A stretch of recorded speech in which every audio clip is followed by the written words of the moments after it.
Welcome to Season 10 of How to Start Up, the podcast helping you start and scale your business with advice from entrepreneurs on what to do now, next, or never when scaling your company. This season, we're focusing on all things brand, so you'll hear from a series of amazing entrepreneurs on what they've learnt in their own journeys. Hosted by me, Juliet Fallowfield, founder of the B Corp certified PR and communications consultancy, Fallowfield & Mason. Our mission is to enable you to earn your communications in-house with a long-term view. Building, scaling and maintaining one brand is challenging enough. However, successfully scaling and creating multiple brands is a brilliant feat of focus and endurance. And with this in mind, I wanted to have a chat with an expert brand builder. Hind Sebti is the founder of Whind, a beauty brand that merges both science and sensoriality to deliver golden hour beauty. And also the co-founder of Waldencast, a beauty and wellness platform that creates, acquires and scales the next generation of high-growth, purpose-driven brands. It does not stop there. Waldencast Ventures is a privately owned brand incubator that has launched and built Whind, but also has sister brands Coats and Glaze. Waldencast PLC acquired Obagi skincare and Milk makeup and was listed on Nasdaq in July 2022 and valued then at over $1 billion. As a multi-brand builder, Hind has a wealth of experience building brands that win customers' hearts across multiple categories. Keep listening to hear Hind's advice on building multiple brands and effectively managing these different businesses at the same time. Thank you, Hind, for your time today on How to Start Up. It is wonderful to have you here. Before we get into talking about running multiple companies and building multiple brands, it would be wonderful if you could kick off with an introduction, a bit about yourself and a bit about the businesses that you've started. Okay, thank you so much for having me, Juliet. So I'm Hind. I am Moroccan born and raised. I've been in the UK for 15 years now, and I spent all my career in beauty. I knew very early on that what I wanted to do was work in this industry because growing up in Morocco, I'm not sure how familiar you're with the country, but it's a country of beauty landscape, architectures, but beauty rituals. So I saw firsthand how rituals and beauty rituals are important and a kind of a connection with other people and with yourself. So I thought that would be an amazing industry to be part of. So I started my career 25 years ago in France, which is what I went for school, and I started at Procter & Gamble. I spent there 10 years or so and moved to the UK with P&G. And then I moved to L'Oréal because I knew as an engineer, I started in supply chain, but I knew I wanted to go into branding. So I pivoted. I was very happy to do that early on in my career. And since then, it's been product management, brand management, and then general management across only beauty, hair, skin, makeup. So yes, that took me from P&G to L'Oréal. And after quite a few years at L'Oréal, I realized I wanted to continue my dream into beauty. But this is where the entrepreneurial bug got up with me. And I was like, but I want to do beauty on my own way. And that was the beginning of the entrepreneurship journey for me. Amazing. And what was it that gave you that bug? And how long do you ignore it before you actually embraced it? You know, it's very interesting because I think you only figure it out backwards, right? Because it was never evident until it suddenly was, and it became kind of like an urgent itch. So for me, I was in my mid to late 30s and I loved the industry, loved my job, was having a lot of fun, but something was missing. And I think for me, it was doing things my own way and having 100% responsibility and accountability of shaping a brand, a business. And once it got there, I could not ignore it. But when I look backwards, I realized that from an early age, one of the values that I value the most is freedom. Mm-hmm. Of like to question ourselves. It's like, but 20, I was not ready. I was nowhere ready. And we didn't have the maturity, the courage, the readiness to do it. And when people ask me about entrepreneurship, I always say it's not for everyone. You know how it's too glorified and it's so glamorous? It's like, it is not that glamorous. If it's for you, it will find you. If it's not for you, that's fine because it's a lot of hard work. So you need to really be fulfilling something much deeper, like for me, that desire for freedom to be able to do it. It's so similar. It makes me laugh because now I'm self-employed and I'm in PR and communications. On the outside, everyone thinks you go for long lunches and just drink champagne every day. And on the inside, you're like, it's really hard work. And I think for me, similar to you, I had this experience of working for incredible brands and an amazing training school. But it got to the point where I was done with other people waving their hand at me, like, "Oh, PR will fix this," as if it's sort of dismissive. I was like, "No, I can do this on my own, and I can do it my way." So I love the fact you said that, but it was a real sort of moment in your life's journey that it caught up with you. But when you kind of recognized that, did you think, "Right, I'm gonna be a serial entrepreneur," because you're not just running one business, you're running more than one. Was that evident? Or is No. that a kind of blessing and a curse at the same I time? think it was a blessing and a curse, and it was timing, right? Because from the time when I decided to start something, I mean, it was not just something that was, What was the something? for me, it was starting Wind, Yeah. right? Because it was the most concrete. I am a brand builder at heart and a beauty obsessed. And I think just seeing the world of beauty, I was like, oh my God, I am missing something, which is a brand that marries both the performance that we all want from beauty and skincare in particular, but also that kind of longing to the rituals and the indulgence that I grew up in. So I found myself a bit frustrated by not finding the best of both worlds and always compromising. And so I thought, oh, if I'm like this, a lot of consumers are like me. So I'm going to create something to answer this functional need of consumers that want science and sensoriality. And as I started working on it, I realized, and I'm sure it's something that you have felt as well, is having worked all my life on other people's brands, now that I had carte blanche to create my vision of beauty, when it started shaping, I realized that I put a lot of my Moroccan or Mediterranean identity in it as well. And I didn't notice it. Other people were like, oh, terracotta for skincare. Oh, this feels Moroccan. And I was like, how? No, there is no terracotta brand in Morocco. And there's nothing like this in Morocco. And then I realized actually that I put the cues of my interpretation of Morocco, the warmth, etc., in it. And then it unlocks a next level of brand building, which is it's not just about a product that does science and sensoriality, it's also a beauty point of view that is inspired by how we experience beauty in Morocco, which is warmth, sisterhood, in the hammam ritual, Mm, happiness, joy, because it's about, celebrating beauty, not beauty as a chore. So that was step one. And it was very concrete for me because I could do it within what mm, I learned in my career. I'm a big believer in universe and timings, and things happen for a reason. And before I jumped in, I did a sense check, right? I was like, mhm, I need to ask an adult, somebody with better sense than me, because I'm a dreamer. So I tend to really jump into things.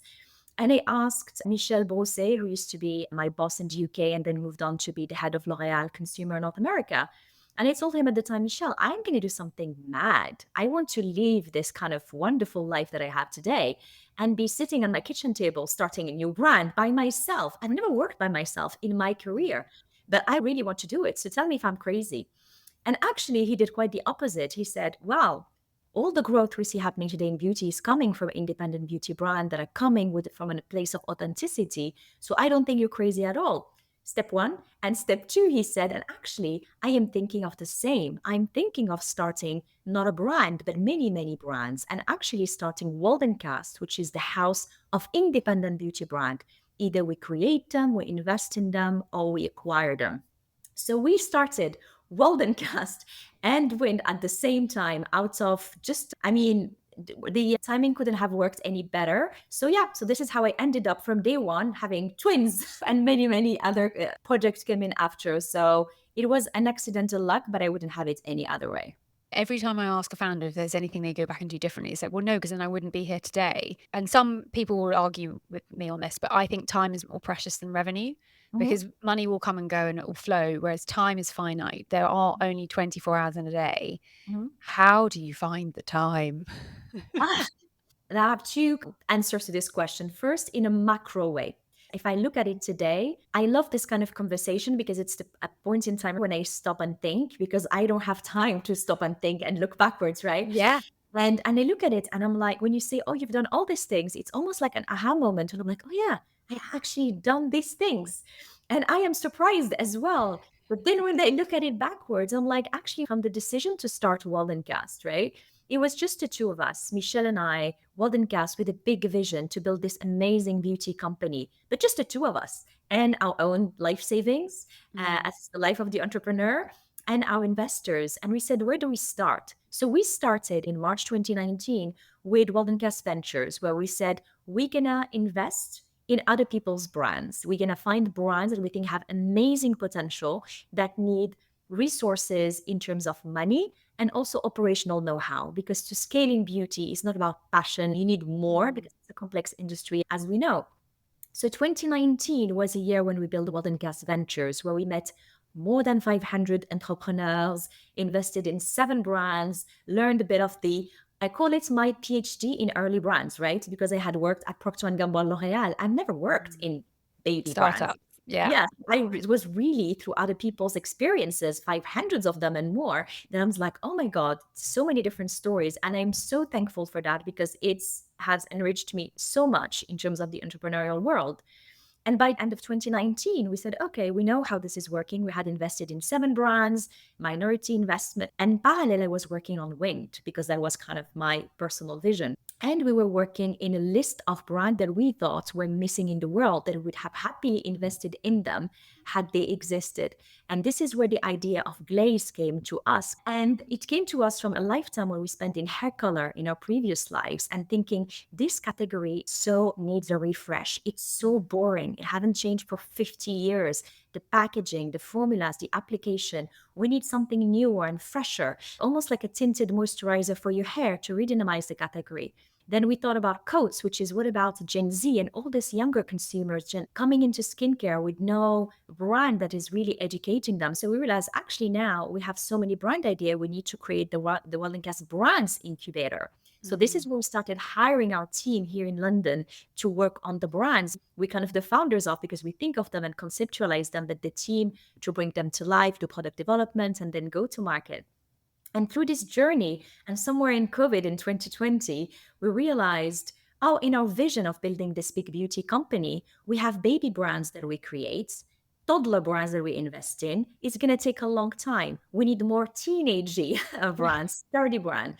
And this is where we were like, oh, actually, that requires much more money than private investment. It needs to be public money. So we went and created Waldencast PLC, which was publicly listed, and this is how we raised the funds to buy Milk and Obagi. And I think when I look back, it was a phasing. In 2019, we were focused on ventures and building the foundation. 2020, we built our incubator. By the time the brands were ready, we moved on 2021 to do the acquisition. So the timing worked well in the macro scope of things, right? We haven't started them all at the same time. Now, I think one of the biggest learning is sometimes you're always asking how much is too much, right? Because there's so much to do. I mean, as an entrepreneur, you can spend 24/7 working, have multiple brands and multiple priorities. It is the same. So what we did, I think what is core is the teams. You need your team that you can rely on and say, okay, what is the thing that I can uniquely do as a founder? And what is the other things that I can delegate to my team? And I think that is hard because sometimes it's hard to let go of your, babies and projects, etc. So for me, this prioritization of what is important for the future of the business, where I spend my time and where am I uniquely needed. I'm not saying that it was easy. We made mistakes and we'll learn as you go, etc. But I think that has been the only way you can manage multiple things. When I think about my personal kind of how to manage the time, I think it's also prioritization of what is going to make the biggest difference, right? And I have to hold myself accountable to it and not get distracted by the thousands of wonderful things that I wish I was doing, which by definition means that I do more of the things I enjoy less. Yeah. But, I actually caught up with a friend who lives in Sydney, and she used to run Lauder over there, and big beauty career. Now she runs a charity in Australia. And I went for a walk with her a couple of years ago in Bondi, and she's like, have you not heard of rock, pebble, sand? I was like, no. And she's like, you've got a glass every day of time, and you need to put the big chunky rocky things in first, then put the pebbles around it, and then put the sand in. Because you try and put the sand in first and then the pebbles and the rock won't fit. The sand are the emails, the WhatsApp, the notifications. The rocks are the 2-hour deep dive project focus work. And I saw her 2 hours ago, and my team were like, Holly, you talked to us about rock. And they use it all the time. And so we tackle our work week like, okay, what's the rock work we need to get done? And it's so satisfying when you tick it off the list and you've beaten it. And then you can waste an hour on Instagram if you need to and all that kind of stuff. But you've done right by your day. But it's so hard to, especially at the beginning, to know what those priorities are, because everything is urgent, everything is needed. How did you work out where your strengths were and what you would then outsource or delegate? at the beginning, you do everything. as Yeah. you know. And I think it's the biggest thing that I always tell people when you move from corporate world and to entrepreneurship, especially from big roles. I was like, yes, I had an office, I had a PA, I had so many teams doing things for me. And suddenly I'm working from my home and I have to do the boxes that I send myself. And that's okay. I love a beauty send out. If you ever tell yourself, I can't believe I'm doing this, then this is not for you. Because the entrepreneur is, at the end of the day, the buck stops with you. So you do what has to be done. You're like the ultimate sweeper, right? Yes. So you cannot go to sleep and say, oh, somebody else will figure it out. So at the beginning, you do everything. And I think by that doing everything, I'm not saying it's easy, I'm still working on this a lot, is you figure it out, the things that only you can do, right? So I am the only one that can do this part of the job. I'm the only one that can do this podcast, which I enjoy very much. Yeah. I am the only one who can actually judge kind of the direction of a brand and make a decision. But I am not the only one who can go to every single shoot. I am not the only one that has to be involved in every single element of the product development. I'm not the one that needs to be in every retailer meeting, right? And it's not easy because you have this tension always of controlling. Because if you do this business as well, I want to know every single thing. But it's that self-discipline of I cannot be involved in every single thing.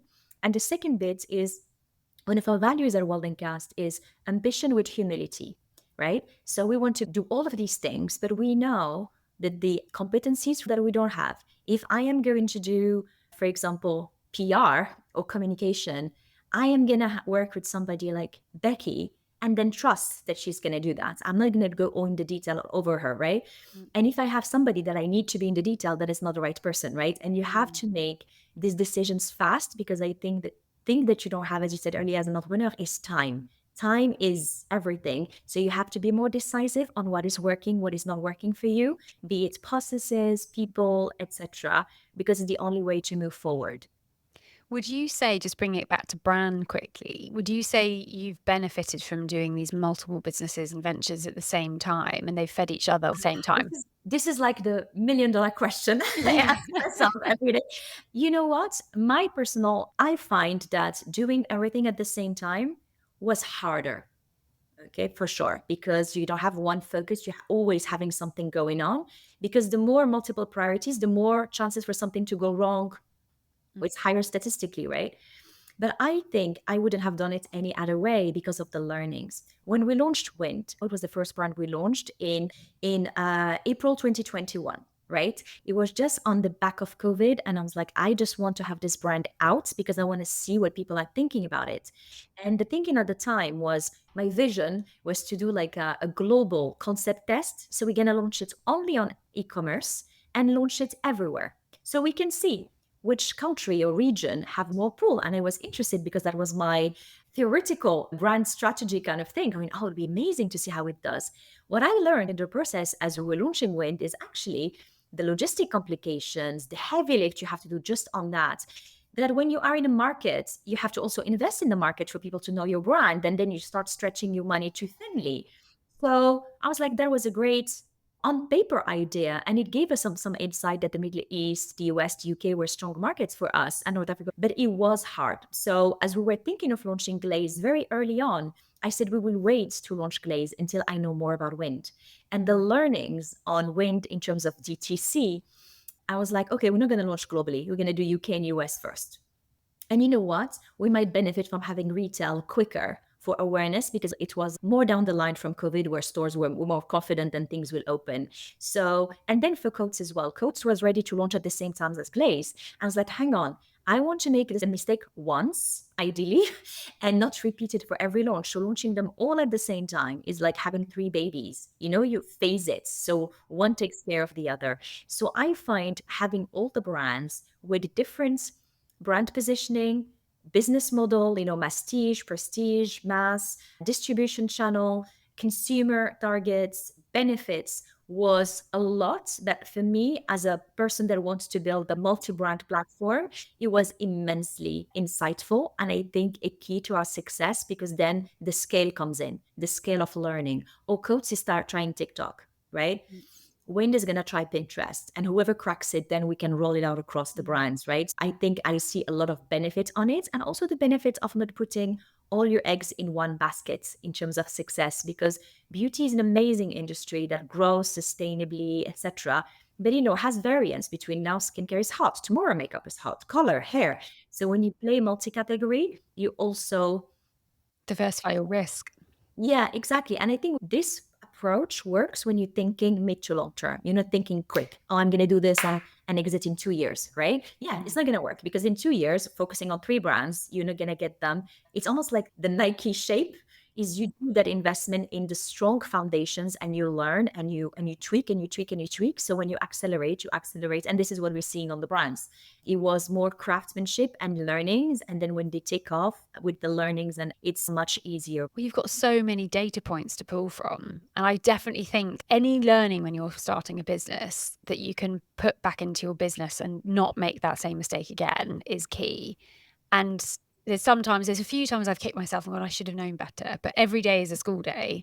And any conversation you have with anyone you learn from, like someone said to me the other day, the best piece of advice they were given is like, you never regret a conversation. Make time for the conversations because you always learn. And that's obviously, as a communications person, I'm thrilled to hear that. But it takes time as well. But I'm with you on that slow growth because you hold on to it for longer and you're in it for the right reasons as well.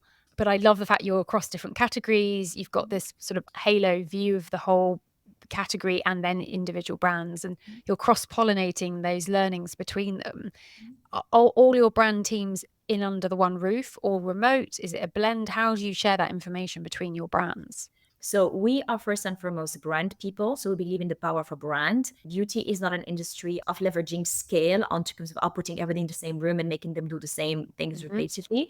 So we have brand leads across, be it Milk, Obagi. They have CEOs that take care of them independently. But we have brand lead on Wind, on Glaze, and Coats, and from the beginning.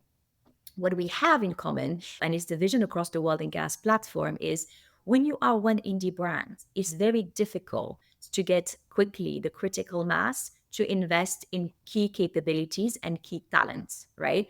If you are one brand, you're focusing on the products and the communication. You're not focusing on how to have a super effective logistic organization, all of those things that are always, we felt in our experience, an afterthought that comes sometimes a bit late. And then you have to undo things. So what we're able to do is we have a best-in-class capabilities when it comes to e-commerce, data, insights, etc. That for the brands we create, so the brands we invest in, so the brands we acquire, it gives us a competitive edge in terms of, this is what we call the Waldencast platform, in terms of sharing best practices, but also sharing tools. The way we are is we have our team which between London and New York. So our team, our brands team, ventures team is based in London. We have Milk and Obagi in the US, but we also have an international footprint. We have teams on Obagi in Southeast Asia, where we have our own organization. So it's a bit global right now. I have to say, I love the flexibility that we can have to work from anywhere, because the most important thing is that we are performance driven. So we need to get the job done. How? I not want to, track people's time, but I think there's a huge benefit in the industry we're in to being together. One of our strength, and we like to talk about it at Waldencast, is we say scale and speed. And speed comes from making decisions fast, and making decisions fast comes from being together and looking at the problem from multiple, touch points, a problem or opportunity. So we create spaces, be it in Long Beach, New York, or here in London, that kind of foster that collaboration. It's very important for us, like face-to-face in-person meetings, but of course with the flexibility to adapt to people's conditions. I mean, I know from my business, service businesses, it's very different for a product-led business. We've got this incredible blend between really rich debates and laying stuff out and physically looking and touching. If we're working with product-based brands, that is a very different thing to a Zoom call or an email or a LinkedIn DM. And I think finding that blend and that sort of ratio between how much face time you need to how much time away from each other you need as well, especially with client work as well, seeing clients face to face versus seeing clients on Zoom. But I think we're in a privileged position to be able to do that because not every business can. Like, we work with a lot of jewelry makers and they have to be at a bench under security with a safe with diamonds in it. You can't really do that at home that often. So it's a hard one. I am fascinated to see how the world of work will change and has changed. We tend to put the horse before the carriage, or vice versa.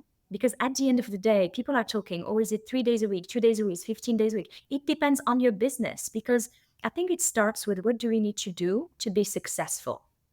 And not in a dogma, right? What is required to be successful? I can tell you firsthand, when we were developing products in COVID, we made so many mistakes because, I mean, we've never spent as much money on couriering things. I courier this to you, you check this in isolation between two things, etc. Well, actually, then we make the mistake. The pump doesn't work because of the viscosity, but this packaging is this and that.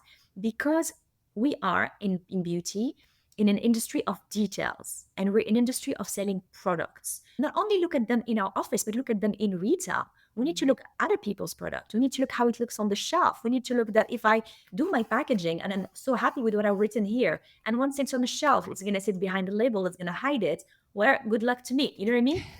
It's so much. So I realize, Context is king. oh my God, I've been doing this for 20 years and I did newbie mistakes during COVID because I just lacked that extra context. So it starts with what is required to be successful in your business, in your brand, and therefore what is the organization that needs to be there, the type of offices, the type of meetings, and it's not one size fits all. And then talent or people can decide which type of business and organization they need to be part of, not the other way around. I was reading this raconteur article to say that in 5 years, most of the big companies in the UK will demand 5 days a week back in the office. And it's typically middle-aged white men who are sitting there with a nanny and an au pair who don't need to get home for school pickups, making these decisions, and it's impacting people. But I see it on the flip side. It's like, hang on, guys, for 20 years, I commuted for 48 weeks of the year, 5 days a week, and I was in before my boss and I left after my boss. So if you've even got one day at home, we've made some progress. So let's just be aware of this. And some people in finance are like, this is our company culture. If you don't like it, you don't have to work here.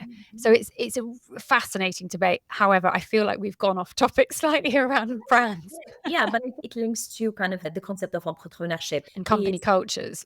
Company culture, right? Is you set it up. This is part of what you're creating. You're just not joining. And there's no, I always say, as an entrepreneur, you're building the plane when you're flying it, right? You have a vision, you know where you're going, but you have to be agile to adapt. I always say what we know to be successful, at least in our company, is you need to believe in the dream. We're going to be building the next big beauty company, global best in class, worldwide, well, beauty and wellness, etc. You need to understand that the most important asset we have is the people, because not the two of us that are going to build it, that we understand. But you also need to be flexible, that we don't know exactly how we're going to get there because we're learning. We have a plan, but we also need to adapt if that plan is not, everything we have done, we didn't know it before. As long as you have the big North Star and everything you do is taking you there, somebody goes, oh, I have an amazing business opportunity in pet care. We're like, oh my God, this is so amazing. Hang on.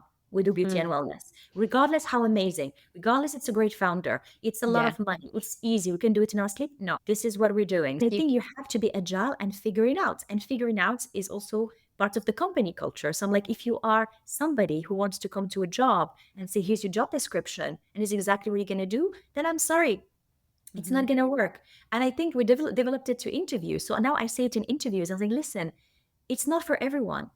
Entrepreneurship, but also Waldencast. And I'm going to tell you exactly, my objective is not to seduce you at all costs and then you're unhappy. It's for you to know what you're walking in, because for some people, they love it.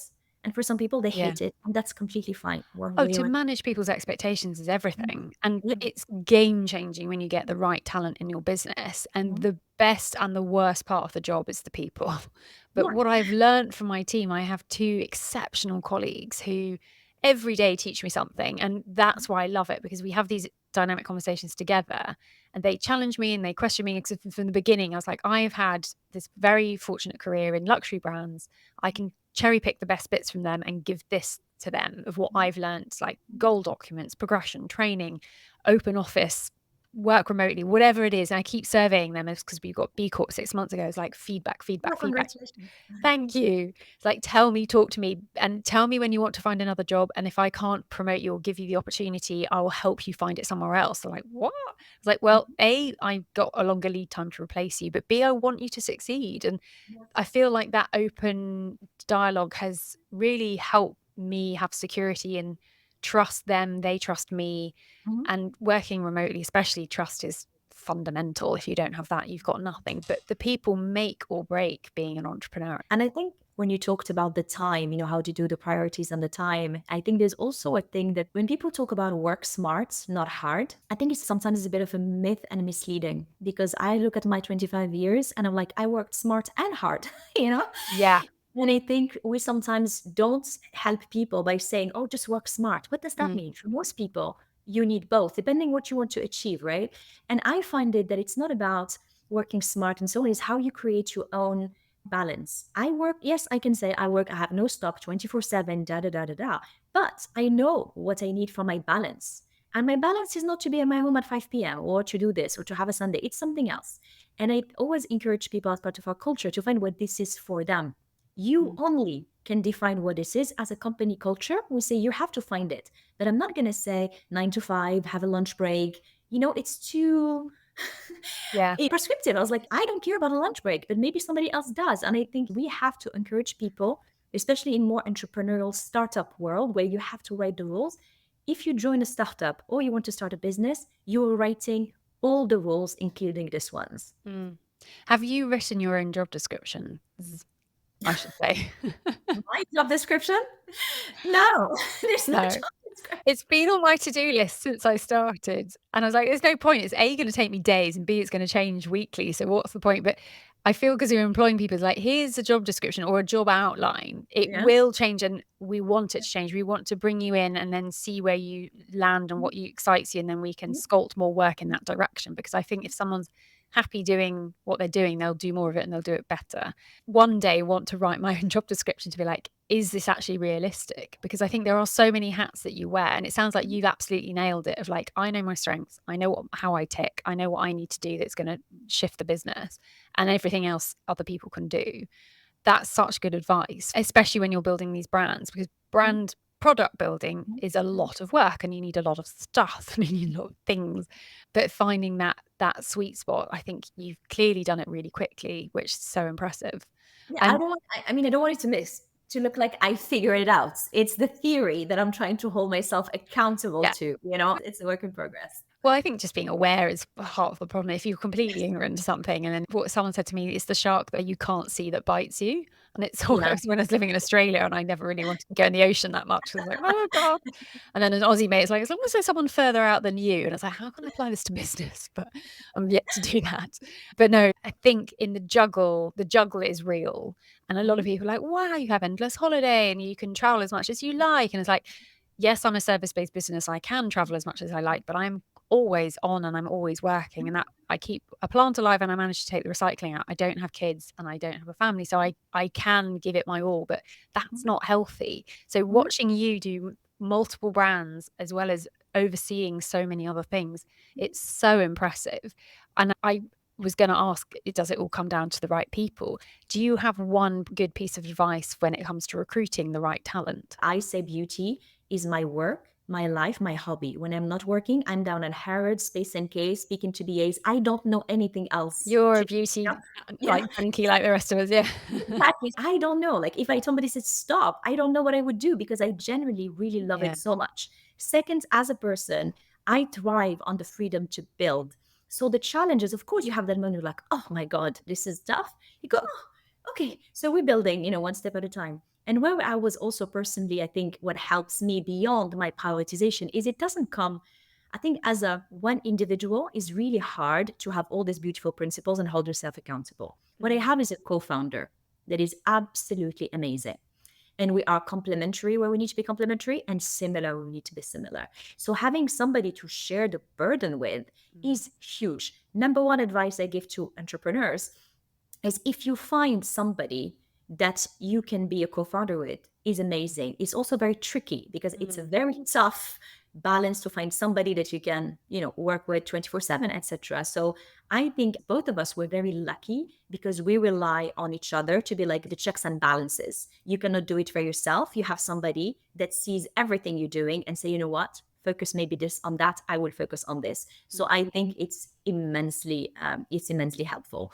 When it comes to advice in terms of starting, I think the most important question is why are you doing this? And what does success look like to you? And what does success Yes. look like? It's interesting when I started this whole venture thing 5 years ago, we were speaking to companies in the US, And you would meet founders who would say, I want to create this brand. And what is your big vision? They were like, I want to be $1 billion brand.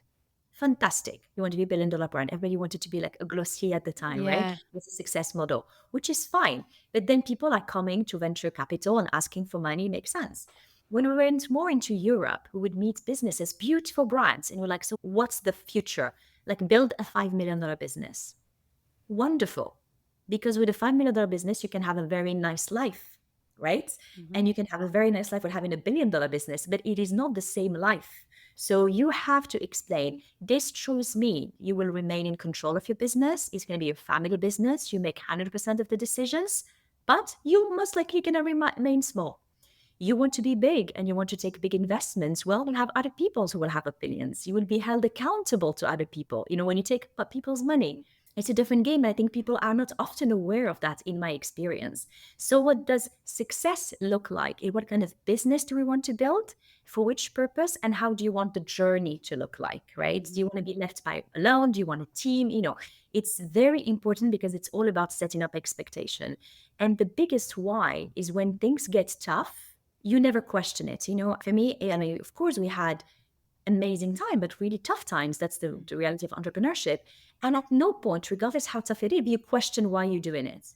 You're just doing it, you're in it. So you're more in problem solving. That's why I said earlier, I think we glamorize entrepreneurship too much. It is one of many career opportunities. It's great to have a corporate career. It's great to work in small, all of them are great as long as you know what you want, because each one of them has a positive and also a trade-off, and you need to pick the one that works for you. For me, dedicating everything to Waldencast is great. I am all in. I'm an all in person. I don't know how to do things half baked. Even when I was working in other people's companies, I was all in anyway. Do you look back now? I remember working to midnight at Burberry for 6 months straight and weekends. I look back going, why did I not stockpile those hours for when I need them now? I worked so hard for other people and I'm now kicking myself being like, was I an idiot or was I just learning and happy? But I wanted to do it Yeah, at the yeah, time.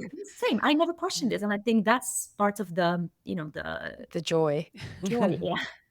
So something that we do with our guests is that the previous guest from the previous Mhm. episode had a question for you, and it was an interview with one of the co-founders of Rixo, Henrietta, Right. who wanted to know what meeting was the most instrumental when it came to your business. Because she thought there's always those conversations that you have with people that are turnkey moments or light bulb moments, and they stick with you. Which one of those for you is a real stake in the ground? That's a very, very good And question. by all means, take some time to think about it because it's quite a big question. I mean, there were so many, but I think if I go back to the story I said at the beginning, my not light bulb moments, but the first time I said out loud, I want to do my own business. And as a person, my personality is I do not ask people.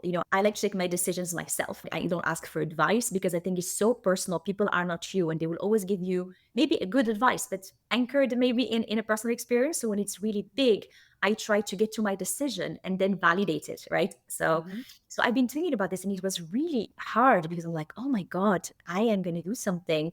I have always been by the book student, doing playing by the rule, having teams, etc., etc. I was like, I'm gonna go and end up alone in my kitchen. For me, that was the image. That was scary. And I think the moment when I spoke to Michelle, and it came from a conversation which is, oh, what do you want your next big role to be at L'Oréal? I want to be doing something by myself. I want to create my own thing.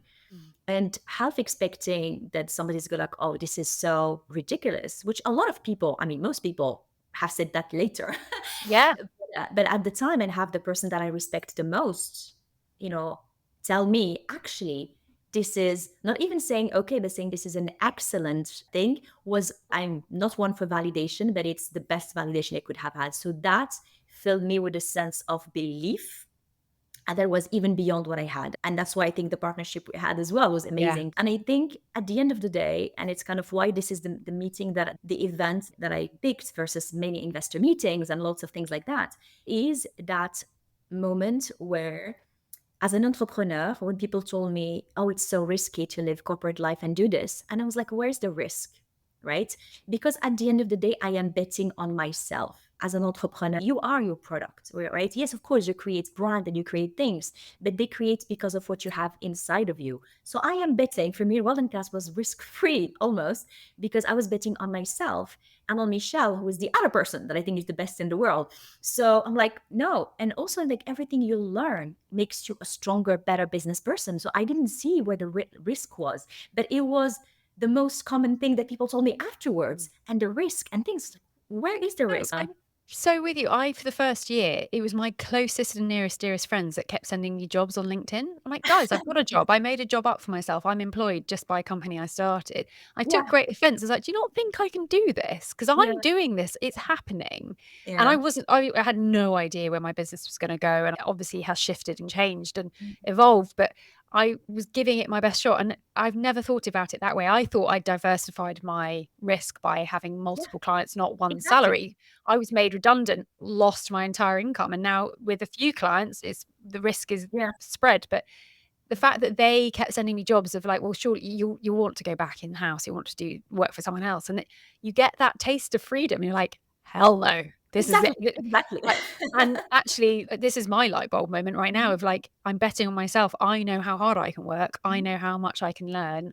Yeah, I know also the minimum I need to live and survive. Someone said at the beginning, work out your burn rate. Like, how much money do you need to live off a month? Bare minimum to keep a roof above your head. yeah, And then that will keep you sleeping at night because you know the bare minimum is actually a lot less than you thought it was. So yeah. things like that. But yeah, betting on yourself, I love that. That's fantastic. And what would your question be for the next guest? I mean, the question, if I position it from like a startup point of view, and it's the why. What is the big goal? What keeps you going? For some people, it's money. For some people, it's filling a dream. For me, I'm gonna answer my own question. No, It's I'd love to know your answer. we talk about successes and products and things. Of course, we care about that. But when I receive emails from people who want to join us, so especially young women, I have a big passion for young women in leadership. When I look at people who join us, people that approach me to say, I listen to your podcast and I like to see a different kind of model in this industry or in leadership. It doesn't have to be tough. It can be soft, and you can be kind, and you can be yourself, and you can still be successful in on your own terms. I think creating Waldencast for me is creating that platform to allow us to do this on a bigger scale for both consumers and various stakeholders. And nothing makes me happier. I received an email yesterday actually from a young Moroccan student, and I read it. And I'm like, this is really what gets me here. And I'm like, okay, whatever I'm doing something good because you inspire. It's so much bigger than the bottom line. Totally. That's just a means to an end. Oh, congratulations. It's so impressive and really exciting. Beauty, as you said, needed this shake up. And also you're leading the way for the behemoths to look back and go, oh, we better get our ducks in a row. Because we've both come from good schools of big brands, but they need a bit of a shake up now and again. So thank you so much. Oh, thank you. Thank you for your time. It's been wonderful chatting. Oh, thank you, Juliet. I really enjoyed it. I really hope you've enjoyed this conversation. You can find a recap of all the advice so kindly shared by our guest in the show notes along with their contact details. We'd love it if you could rate and review or share this podcast because it really does help other people discover it. To incentivize this a little, I would very happily offer you one of our PR guides on how to share editorial coverage legally. Just DM us or send us an email, hello@fallowfieldmason.com with review in the title, and we'll share it on.